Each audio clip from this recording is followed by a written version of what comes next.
Good evening. This is the newest broadcast for the Bastards of Boston Baseball.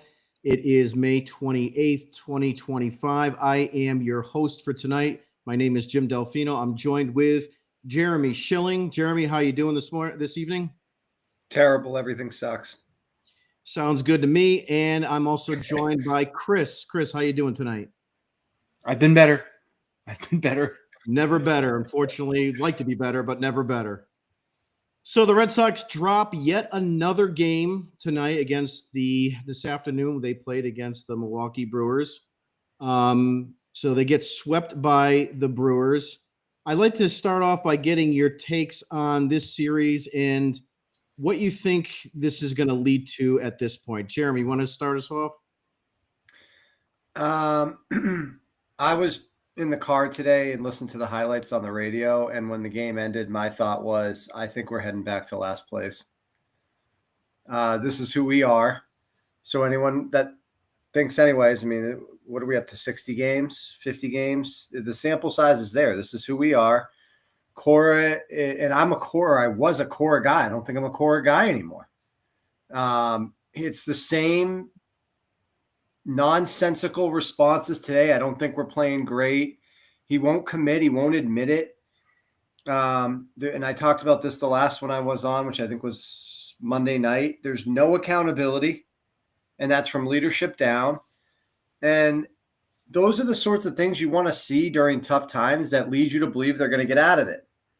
But when the manager is just giving you coach speak and media speak and saying the same things over and over again, refusing to hold Devers accountable, the failure to bring up Roman Anthony, the failure to do something with Story, the definition of insanity is continuing to do the same things but expecting a different result.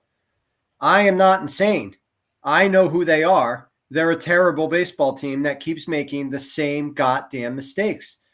It's so frustrating. I want to be involved in this team. I obviously am with the pod. I watch every game. I just want to enjoy baseball for one summer. And I have realized I will not be enjoying the season because they absolutely blow. Great points, Jeremy. Chris, your thoughts? I mean, Jeremy did a pretty damn good job of summing it up. But I mean, this team, beyond the frustration, they have me lying to myself, right? Like, I was on the pod the other night and I'm like, I'm not watching this team unless it's a night I know I'm on the pod. And I'm in the hospital yesterday watching this stupid team. And being in the hospital was more enjoyable than watching them, which was the sad part. The only closure I had was that the people in the hospital were watching the Knicks game and they were watching them lose to the Pacers. So I at least had that as a Celtics fan. But as far as the Red Sox, it's the same story. Every single night, it's a one-run loss in which we either look completely lifeless or we just find new ways to blow a lead just to lose by a run, with the exception of yesterday with the Grand Slam, which Charlie did a phenomenal job of calling before it happened. But I'm with Jeremy. Like, I already know it's going to be a miserable summer for multiple reasons for me, but it's going to be a miserable summer of baseball.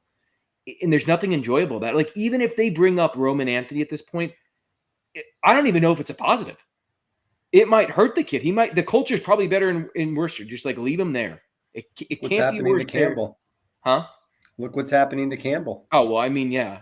Campbell looks like a shell of himself in comparison to the beginning of this year. And my concerns are how long until that gets to Mayer, right? Because he's kind of been like up and down. His plate discipline didn't look great, but he's kind of starting to rebound. But this team, it's just lifeless. And I think about a lot of the teams that make turns, right? Like every team that goes on a run, like the Tigers last year, no one saw it. The reason why it was a run is because they sucked for a bit. And then all of a sudden they turned it around. But the difference is, like, there's the fundamentals and there's enough good to suggest that, like, there's the possibility of turning it around, whether it's the players or the way that they play in the Tigers case. For the Sox, there is nothing. I have nowhere to hang my hat at this point and say to myself that I have any confidence that they can collectively put it together as a group and turn this around. And I agree with Jeremy. I've been kind of out on Cora for a bit, but it becomes even more so when you hear, like, his post-game, it's almost antics at this point, the way he responds. where it's just like, yeah, no, we know we're not playing well. Yeah, we suck. We know we got to turn it around. Okay, then turn it around. And if you can't, call somebody out for God's sakes at this point, including yourself. So what are your thoughts, Jim? So I'm going to go on a little rip here. I've been watching the Boston Red Sox for over 40 friggin' years. I've suffered through the 80s. I've suffered through the 90s. I've had people tell me they'll never win a championship in your lifetime. The stuff that I'm watching now, and this really hit hard this afternoon when I saw that throw from Campbell at second base to home that was about 80 feet to the left. I said, what the hell am I doing watching this team? I've seen some last place finishes. I am getting sick and tired of the way that this team plays and the way that this team tries to pat themselves on the back by saying we tried, we need to get better, and all the excuses that come with Alex Cora. But make no mistake, I want to know, does this team want to win anymore? Because frankly, I don't think they do. We've had 2 or 3 seasons, probably since obviously the COVID year, that have been inept. We've been asking ownership to get involved again, to start giving us better players, to start spending money on longer contracts. And we get a bunch of garbage for the last 3 or 4 years. James Paxton, Garrett Richards. This list goes on and on and on. Corey Kluber, Pablo Reyes, Yu Chang, Bobby Dahlback. The teams of 2004, 2007, they didn't have this dysfunctional team and these inept 4A and AAA players on their squad. They had players who were better than average at every position on the diamond. They had strength up the middle. They had a good number 3 and number 4 hitter.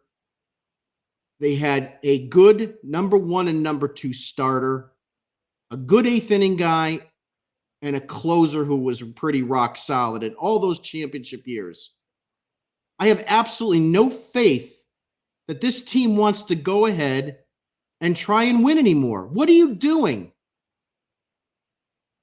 Look, Bregman goes on the IL. He gets hurt. What did you do? You were forced to bring up Mayer. In game 4, he's already the cleanup hitter? Are we serious with this? We're that inept that you have to take another rookie off the AAA roster and ask him to save our ass. It's unbelievable that we have to sit every night and watch this happen day in and day out. Who's going to screw it up tonight? Is it going to be the defense? Is it going to be somebody cut down trying to steal second? Is Hamilton going to throw the ball away? Is Casas, when he was here, is he going to drop a ball at first? I mean, it's just on and on and on. And there does not seem to be any fixing this in sight. What are they doing? Roman Anthony is hitting 7,000 home runs in AAA. Do you want to win? Bring the kid up, because you're not going to win with this staff. This is a mediocre team. They're on a 77 win pace now. This is hot garbage. And I don't want to hear anybody saying, Justin Wilson is pretty good. He's not. Okay, there's a reason why Rule 5 draft picks become available is because they stink. Oh, no, that's not true. We got Garrett Whitlock. We fleeced the Yankees. No, you didn't. The guy's been hurt. He's had 7 surgeries since we've had him. They're not good.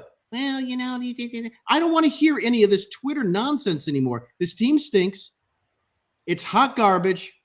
And until they pull the Band-Aid off and get Roman Anthony up here and make a couple changes, put Campbell at first, DFA Story, I don't care what it is. That guy can't play anymore.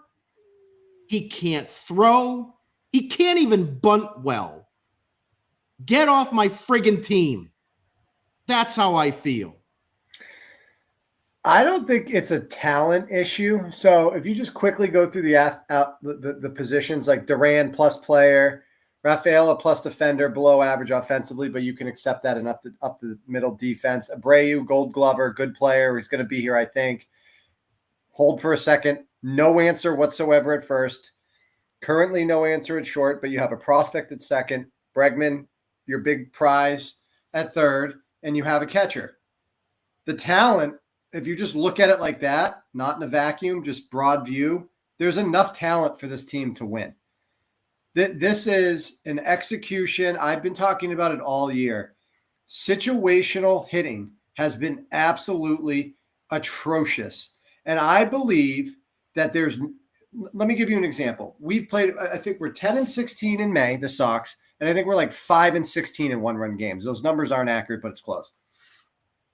They don't try to advance the runner in the first at bat in extra innings. They're trying to hit a 2-run home run.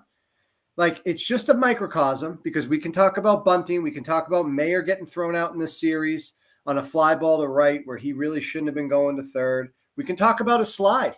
He didn't attack the bag with his lead foot. He waited for his back dragging foot to get to the base. So even if it wasn't a great throw, he was going to be out. Why are you not attacking the bag with the lead part of the dive? Like, I could pick 100 different examples, and I'm not picking on Mayer. It's just that was a terrible slide. He didn't give himself a chance to be safe. It's the ball that got Chirino was ruled a double. In what world is that a double? Rafaela overplayed the ball. He decided not to dive. The ball hits and spins right in front of him, so it does like a loop around him or whatever. That ball should never be a double. That's a base hit with an error. Because he didn't touch it, he doesn't get the error. Like, I could just keep going on and on. So what does it say? One, accountability from the players has gone into the dumpster since Bregman got hurt, because the one person that was holding themselves accountable, leader by example, leader by history of success, leader by previous winning teams on the Astros and World Series championships, he's not playing. And in my opinion, we have seen a fall off the cliff with accountability with the balance of the roster. And then you have Cora, who I already touched on, so I won't go into it any further. Where's the leadership? Where is the guy that's standing up that's going to say, guys, get behind me.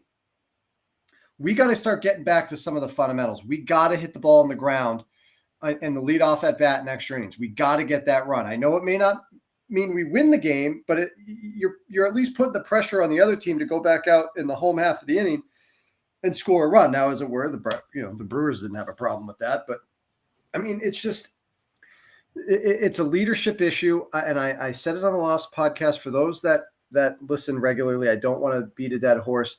The leadership of this team starts with John Henry, Sam Kennedy, Breslow, Cora, and then you get to Bregman, who's hurt. Who's our leader? Ref Schneider's accountable the other day after the game. He doesn't even play unless it's a lefty, and he's been great. So of all the people, he's the only one standing up there, which brings me to my last point, and then I'll turn it back over to you. Rafael Devers has gone from Hall of Fame, not Big Papi level, because Big Papi's personality played such a role in who he was, but just as a baseball player, as a left-handed hitter in the middle of the Red Sox lineup, I was starting to think Devers was going to be that type of guy. He wants to ride in the back of the bus. He doesn't want to be, he's certainly not accountable. He's not accountable to his teammates. He doesn't want to go grab his glove and play first or third. He wants to prove a point. That's the most important thing to him. He wants to prove a point that he's upset with the way the team mishandled the offseason, the signing of Bregman, and the transition into spring training. He can't put it behind him, guys. He'd rather go finish in last place. What does that say about the personality that's behind our best bat? Well, not only that, but the veterans are not stepping up, to your point, and saying, look, I will help out. I'm Trevor Story. I'll play first. I'm Rafael Devers. I'll play first. No, you got to get a kid who's been in the major leagues for 2 months, that is struggling at the plate, which I have a lot to believe is because they're misusing him and manhandling him. You're going to be taking reps at first base. And then where are you going to play? All right, you're at second. You're in center field. You're in left field. Now we hear that he's going to play first base in one game in this Atlanta series. I mean, there is no accountability from the veterans. Chris. Yeah, so, I mean, there's a lot of points that I want to touch on between what you both just said. But, I mean, it's a fact at this point. Like, Rafael Devers is not a leader. He never really has been. And this team is void of leaders from the top bottom, including everyone that Jeremy just mentioned, starting with the owner all the way down. And the only kind of leader we had was Bregman, and he's gone. So, and all the teams that you mentioned, Jim, that were winners, whether we're talking about 04, 07, even if you want to say 13 and 18, they had leaders. And they had leaders that were hitters. They had them that were pitchers all over the team.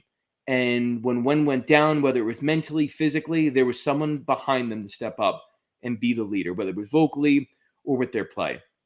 We don't have that with this team at all. And I think, a point that Jeremy made is, yes, remove the vacuum, just at like a very high level on paper, this team has enough talent to win. And the most frustrating part about this team is, of all the team sports, it's the most individualistic, right? It's not like hockey. It's not like football. It's not like basketball where you could put all-stars together, but maybe they just don't play well and it doesn't show up into results. It's not supposed to be like that in baseball. If the back of their baseball card says they can hit, they should be able to hit. It says they can pitch, they should be able to pitch. And on paper, we have enough that we should be able to do both those things. We can't. And there's tons of players on this team, with the exception of Bregman, that don't really have a culture and a history of winning, including Rafael Devers. Yes, he won a World Series with in 2018. But let's face it, he was kind of riding the back of the bus, to Jeremy's point. He was not the focal point of that team. He was one of the pieces of that team, but he was not the focal point in the least bit. And since he's become it, with the exception of maybe 2021, he's a loser. Jarren Duran, love him, runs hard, he does everything right except win. He's a loser. Trevor Story, a loser. Lost in Colorado, loses here. And we can go on and on. I can name every player on this team. There's no winners. Garrett Crochet, nice guy, was on the worst team ever in baseball. Yeah, he can pitch. It's not equating to wins. And it doesn't necessarily mean that's individualistically all their fault, but none of them individually are lifting this team. It's a team full of losers as far as I'm concerned. Yeah, I'm frustrated to say the least. I disagree on Durant and Crochet. Crochet's got a 2.0 whatever ERA, and this team just blows. They if you can't win on the days he's pitching the way he's been pitching, I don't know what to tell you. I mean, it's pathetic. You don't need to even get to 5 runs. You need to score 3 runs, 4 runs. That should get you a win on Crochet Day, and it's not. Take Durant off of the 24 squad. How bad do you think that result gets? You can't expect. Look, you can't take every player and say, because we haven't won, they're losers. Durant plays baseball in a winning fashion. He competes every single day. I never think of Durant after 9 and be like, well, he just didn't get, wasn't into it today. There's days where you're like, what's Devers doing? Where's the emotion? Where's the desire? I mean, I get he gets his 4 at-bats, 5 at-bats, but like, I just don't see it from him. And look, he's not a leader. We get it. Right? Lead by example. You don't want to speak to the media? Fine. You don't want to be close with your teammates? Fine. And I don't know if he is or he isn't. You don't want to be a outspoken leader? Fine. Do your job. That's a form of leadership. But he can't lead because what he's done is he's taken a stance based in spite. He has forced Cora to choose him. And now we have a division between, if we didn't already, but now we certainly do. We have Cora sitting there protecting Devers and his nonsensical BS. From Breslow, who's gone out and said, we need you to play a corner infield spot. And nothing was resolved. I actually praised ownership back in the Kansas City flight when they went out and met the team out before they played the Royals. I actually praised. It's done absolutely nothing. There's no ground balls. What it's done is it's messed with Campbell more because now he's out. He's playing center field on Wednesday. Then Friday, whatever, I'm making up the days, he plays second base. But that whole time he's practicing first base. And we heard from Cora today, he's about to go play a game against the Braves at first base. I mean, talk about trying to just blow up a prospect. The whole thing is just dysfunction all over the place, just everywhere. Nothing they're doing makes any sense. Nothing is consistent. It's just an absolute rolling dumpster fire downhill on fire. I think both of you made really good points. The other thing that I'd like to discuss and just kind of mention is if you're building for a championship and you bring in a stud pitcher like Crochet and give up a lot in terms of your number one draft picks, a few of them, where and what players have taken the next step on this team? If you look back at 24 and say we're piggybacking off of that and we want to improve and get better, who's gotten better? Durant has regressed from last year. His numbers support that. Rafaela has not taken a leap forward. Abreu has not taken a leap forward. His defense is even worse this year. Tristan Casas did not take a leap forward. Trevor Story has not taken a leap forward. Connor Wong, Tanner Houck.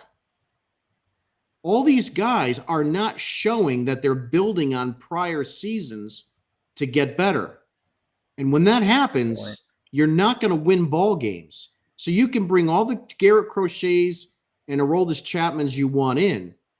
If these guys are not good to be able to take that next step, you can't be 6-6 in Garrett Crochet games. He had more wins with the White Sox at this point in the season last year. So you can't do that. It's beyond repair as far as I'm concerned. Chris? So what do they do, Jim? Yeah, that's going to be my question. What do they do if it's beyond repair? I'm not disagreeing with you. Yeah. I just want to know what you think is the way to grow forward, because this isn't the NBA. It's not you got to put 5 people on, you get a different collection of talent and you roll them out there next year and see what happens. You can't just blow up the whole thing.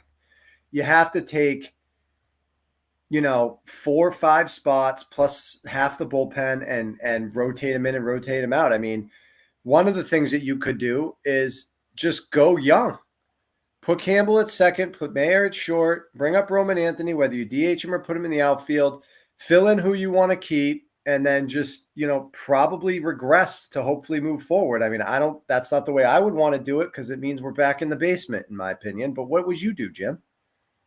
I think part of the problem is that answer is extremely difficult to give you an answer, because if Dave Dombrowski was still here, he was able to identify who were suspects and who were prospects. You trade the suspects, you keep and hold on to the prospects. So they kept Devers, they moved Moncada, things like that. This management is really holding themselves high on these 3 kids. And let me tell you something. If they don't pan out, where do you go from here?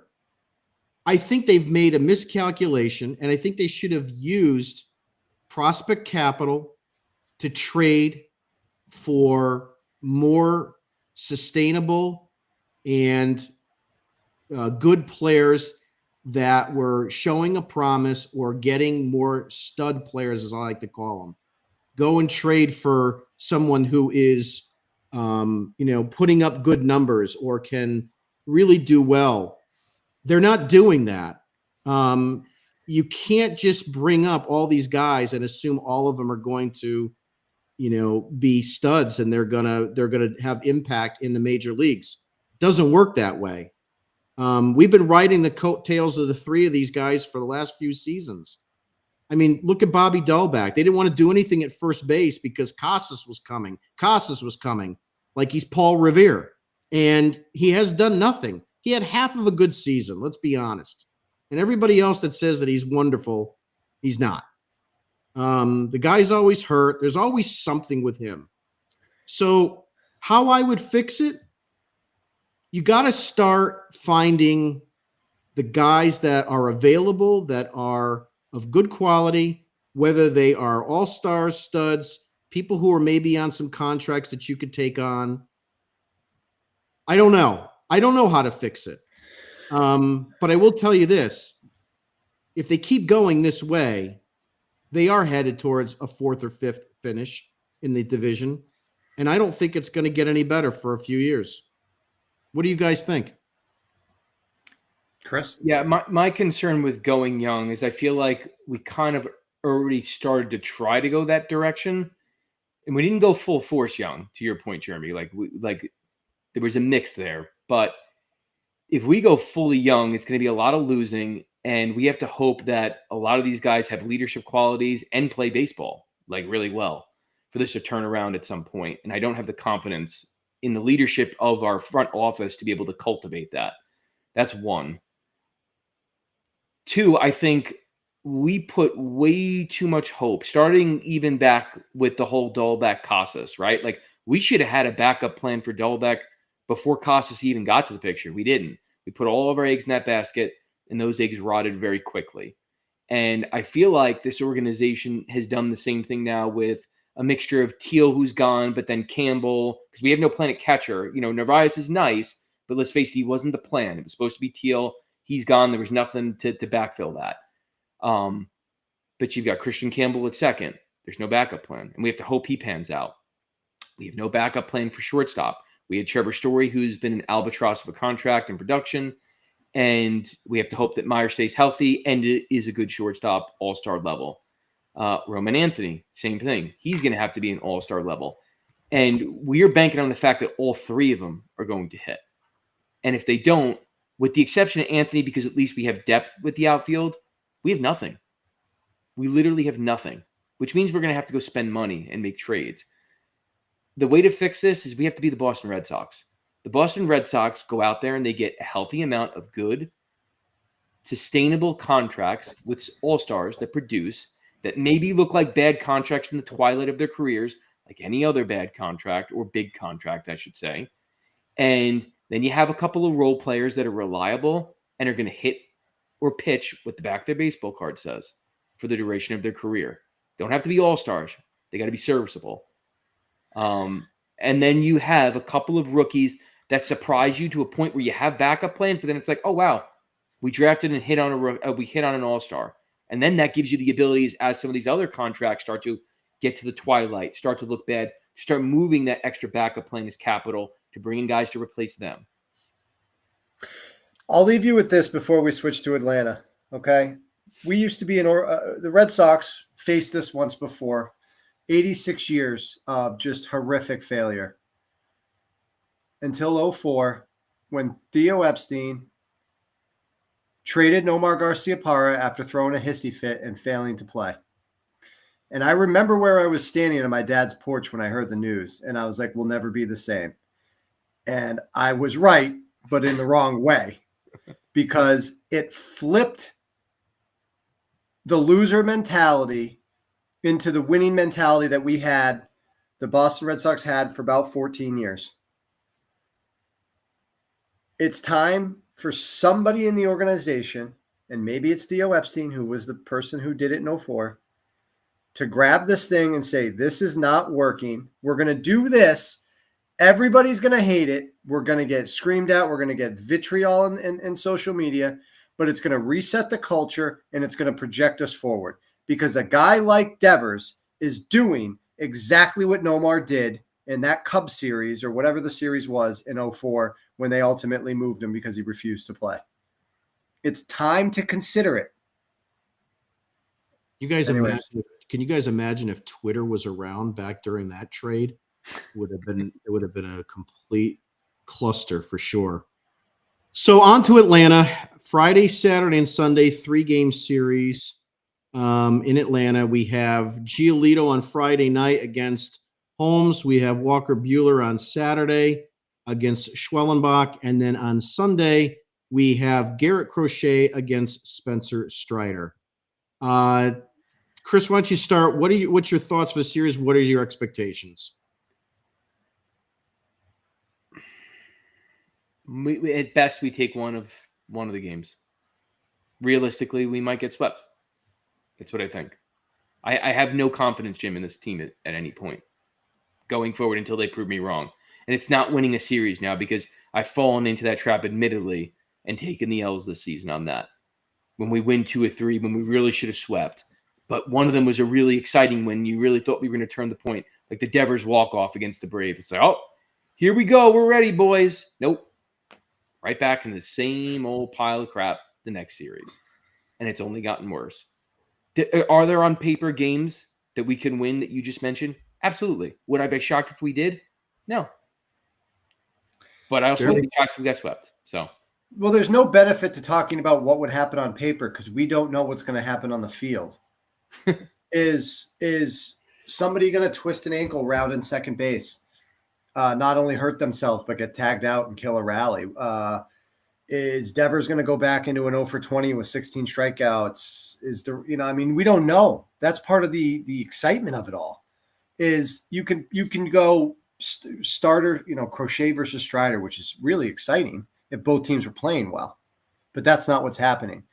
There's nothing that's going to happen between now and Friday that is going to spark this team. We should buckle in for the exact same things, just with new and exciting failures, because that's the only thing we should be expecting. You can put the best Crochet out there on Sunday. Unless he shuts them out, they're going to find a way to lose the game. So I would be blown away if they win this series.